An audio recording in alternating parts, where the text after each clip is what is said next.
We know that Coltrane's Giant Steps is a classic. But how did Coltrane come up with all this? And there's truly only one rule. You must hear it and like how it sounds when you string all these puzzle pieces together. How about you try play this line with me? These are all Coltrane 4-note patterns that I have stolen from his solo on Giant Steps. What I did was stringing these patterns together in a sound that I liked. Now try playing this line.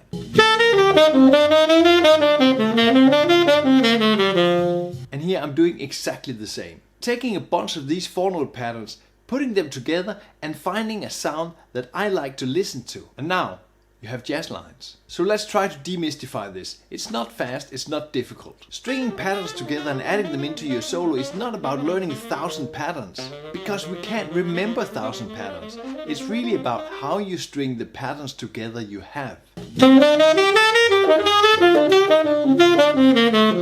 How to be creative with the patterns, with the material you have, and put this together in a way that sounds amazing. The real fact about Coltrane is that he practiced these patterns for days. But what you also see in Coltrane's Giant Steps solo is there are only a few of these patterns. But what we have to learn from this is that we only need a few patterns, be flexible and creative with them, and add them together, and then we sound great. So let's deep dive right into it. The most important thing is not practicing the patterns. You need to know the patterns, yes. The most important thing is what Chris Potter says here.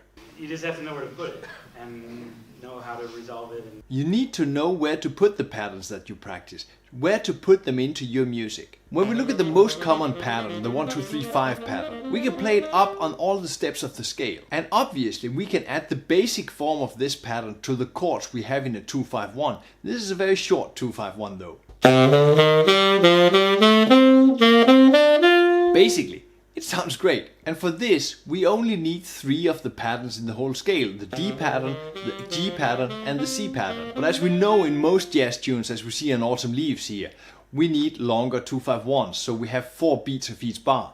D minor, 4 beats, G7, 4 beats, C major's 4 beats. So we need to expand how we think the chords and the patterns together. We really need to think the full 7th chord. In the earlier example, we only had 3 triad chords, so the D minor, the G and the C. But when we look at the D minor 7 chord, we have the tones D, F, A, C. Fitting the D minor pattern from the root, the D, E, F and A, that sounds great. But we can also fit the pattern from the F, G, A, C. So now we have a pattern from the root and from the 3rd of the D minor 7 chord. And through this analysis, we know where to put these patterns too. We have the D minor pattern and we have the F pattern.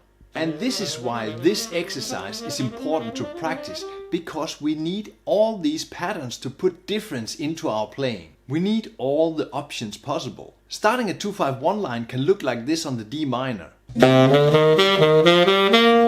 we need the G7 and the C major. What I do is taking the G7 chord, I'm adding the root pattern 1, 2, 3, 5, G, A, B, D, and the pattern from the 3rd, the B, C, D and F. On the C major 7 chord, I add the pattern from the root, the C, D, E and G, and the pattern from the 3rd, the E, F, G and B. And now you have a full 2-5-1 line.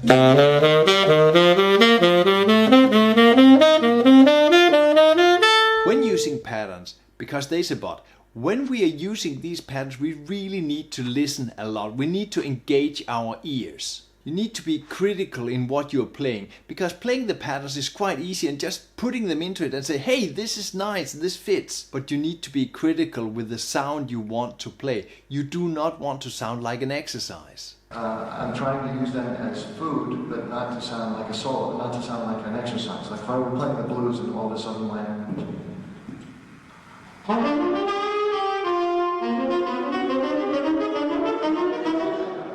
Sounds really silly. Exactly what Michael Brecker is saying. And when you're playing this construction we just made, it pretty much sounds like an exercise. So looking at Coltrane's solo on Giant Steps, it doesn't look like an exercise. He's playing all over the place, ups and downs. So what we need to do is be creative, invert the patterns. Coltrane really dug into how he could play all these patterns in all kinds of ways.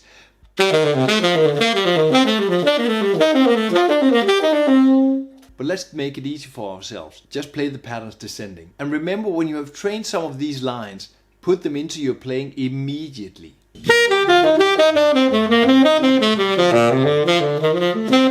So we're still just working on this one pattern, checking out the possibilities, playing it ascending, playing it descending. A real thing I consider every time I make an exercise is it playable? Will I really use this exercise when I'm playing, when I'm making my own licks, when I'm improvising on tunes? So be realistic, don't play patterns that you cannot fit into your playing. When looking at Coltrane solo on giant steps, we can easily agree upon that these are not just patterns strung together. It's not just one pattern, it's a lot of patterns where Coltrane used all his creativity to get this melodic line out of. Because again, what we see in Coltrane solo and what Michael Brecker is saying don't sound like an exercise. You don't want to sound like you're playing patterns, you want to sound like you're playing music. So we need to create a variety of sound. I want to check out a new pattern, the 1, 2, 3, 4 pattern. The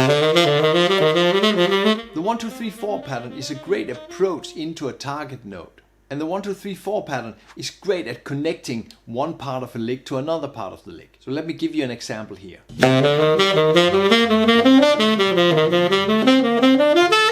In that G7 bar in the middle, I use that 1, 2, 3, 4 pattern twice. When we're adding these patterns together, we really need to be critical about how we sound. You have to find sounds that you like. So thinking about the previous line, I just changed a bit here, so making a new line out of the old line.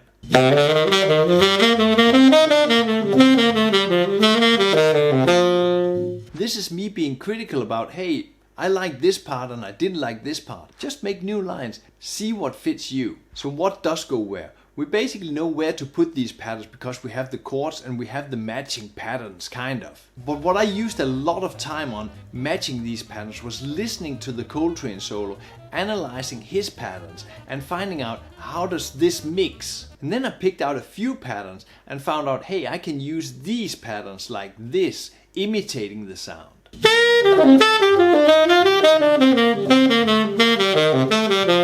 In my journey through all these Coltrane patterns and my own patterns, I was always thinking about how can I expand my knowledge, how can I expand the way I use these patterns? How do I put these phrases together in new ways and how does it sound? Digging into Coltrane patterns, I can only recommend it because it's an amazing journey. If you like stringing these patterns together, if you like Coltrane, if you like giant steps, join me on Patreon and let me help you take the next step into this world of amazing patterns. Grab the PDF on Patreon where all the exercises of this lesson are written in, plus a ton more, lots of licks and lots of exercises taking you a step further. All the licks and all these exercises will help you to see where all these patterns belong. And of course we're continuing with Coltrane. Check out his amazing approach to scales. Play music, have fun.